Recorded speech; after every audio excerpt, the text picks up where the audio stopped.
We welcome you to an edition of Coach Talk. Fred Conley, your host. I'm sitting here in the Palestine Wheatley weight room, training room with Palestine Wheatley baseball coach, Coach Beck. How are you, sir? How you doing? This is your first time behind the mic, behind the camera. It is. First time. You got me nervous. Yeah. No, nothing to be nervous about. Just want to talk a little bit about the your Patriot baseball team. This is your second year. Yes, sir. Here. Second year. And I know you're working on. Are you? I forgot to look at the standings this morning as far as the conference. Mm-hmm. Do you know where you're standing at? Right now, I believe we're in a tie for fourth place. Okay. With You're 3 Newport. and 2 overall, right? 3 and 2 in conference. Yeah. Tied with Newport. Right. We go to Newport today and we play them. Okay, and that's a rain out, or the game that was canceled from last week. Yes, it was originally supposed to be played last Tuesday. We had some miscommunication with the umps, and they didn't show up, and they were generous enough to let us reschedule. I got you. Okay. All right. I noticed you're coming off a big win last night, 15-0 win over Harrisburg. Yes, sir. And that's back-to-back shutouts. You shut out Cedar Ridge 16-0, shut out Harrisburg 15-0. You won 3 straight. So you're on a good roll headed into district tournament play. Right. Regionals again, along with the softball program. Coach Beck's Patriots will be hosting the regional tournament here at Palestine, and that's May 2nd through the 4th. Yes, sir. And looking for another run deep into postseason again this year. I know you are. Yes, that is the plan. You know, we started out this season with a couple of injuries. You know, I still got one little freshman that's out, and he'll be out the rest of the year. But last year, one of my best hitters, Colton Burt, I put him back behind the plate in a JV game just for him to get him work. Missed the ball, broke his thumb. He's been out for 6 weeks. And then I had another kid, my best pitcher from last year, Dennis Holloway. He just came back with us this week. So I think we're finally starting to click, and we're finally starting to play the baseball that we want to. Dennis was a force for you on in the regionals and yes, all sir. Last year coming in, and I know that in the actually he started the Harrisburg game for you last night. Was that his first start since coming back? That was his first outing. You know, I had him on a pitch count because we've got the big dogs coming up Thursday in Harding, so I want to have all my best arms ready to go Thursday. So I held him to 60 pitches, and he did that well. He threw a lot of strikes, and he looked like the Dennis of last year, so it was good to see. Got the win too, didn't he? He did. First win of the year, yes, sir. Yeah. It was awesome. You come in, you're standing at 12-8 overall, and like I said, 3-2 in the conference. Mm-hmm. Do you have 4 left for regular season games, or we have 6. We have today and tomorrow, and then we got 4 games next week. We'll play Monday, Tuesday, Thursday, Friday. One of those just being conference, the rest are non-conference. And past Newport, then with Newport you got 3 conference games yes, left. Sir. 3 conference games. Can you move up? If you went out on the conference, can you move up any? I think if we beat Harding, I think we'll be able to jump up into that 3 seed. Okay. If we beat Harding, if we lose to Harding, I don't think it'll hurt us any. I think we'll stay in that 4 seed. But there is possibility of us moving up, I believe. Number 2 seed out of the question. I think so. I think that would give you the bye, so that's you're going to have to play a district tournament game. Right.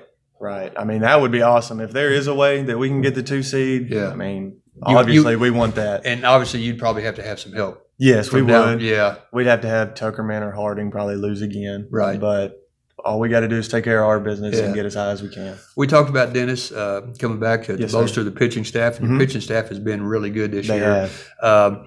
And talk about the hitting. I know Jackson Wilson has been a force for you this year. Austin Teal in the leadoff spot has been just superb. Yes, sir.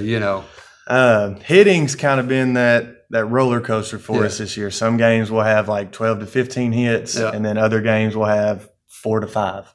And obviously when we're getting in those double-digit hits, we're winning. Sure. But Jackson and Austin, those guys, 1 and 3 hole, I mean, they're hitting over 450. Austin's coming off an all-state year last year in a bigger, better conference, and he's performing even better. Couldn't ask more for my leadoff guy. A little bit more relaxed feeling coaching the team this year, coming back into your second year.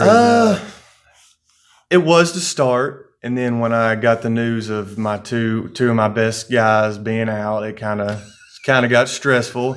But I had a senior who didn't start many games for me last year. He came out of the bullpen, Jacob Sweeney. Sure. He's been absolutely phenomenal this year. I think he's 5-1 with he's a sub-2 ERA, and he's just been awesome. He's been awesome for me. And a good kid, good leader, Yes, good leader on the field. Absolutely. He's one of the top notch guys we got. Talk a bit about catcher Harley Holman. Harley, he's like the coach on the field. Okay, yeah.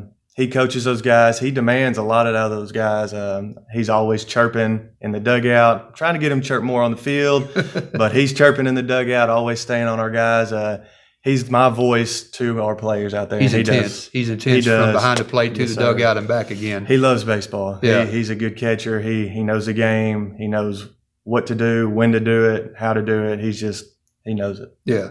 Cole Fowler.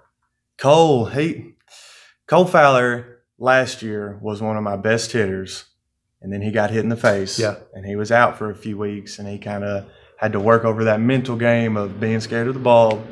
He's had a rough going this year, and me and him have been talking back and forth. He's been to a hitting coach.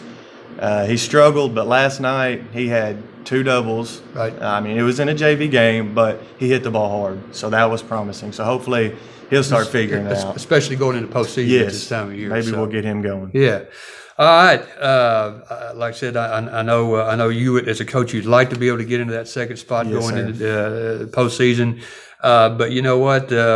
You've played from the other side, and your kids know how to do that. That's right. And just their record in the past couple of years have proven that once they get into postseason, they tend to turn it up a notch, and they know what to do. So, that's right. All right. You said 5 more? You got 5 more games. Is that what you said, or 6? After today, 5 more. 5 more after today. Yes, sir. If you have not seen the Patriots play so far this year, come on out to Palestine Sports Complex. They'll be there a couple more times, as well as May 2nd through 4th with the regional tournament. Man, great support the last 2 times that Palestine has hosted the regionals. The crowds have been phenomenal.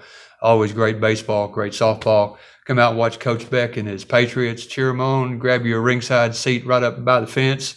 And if you see something, I know if some of you armchair, let's say quarterbacks out there, see that Coach Beck is not exactly doing what y'all think he should be doing, then pound on that fence and let him know. But Coach, for the first time in front of the camera, nicely done. We'll visit with you again. Thank you, sir, for being with us. Thank you. For Coach Beck, we'll see y'all next time on another edition of Coach Talk.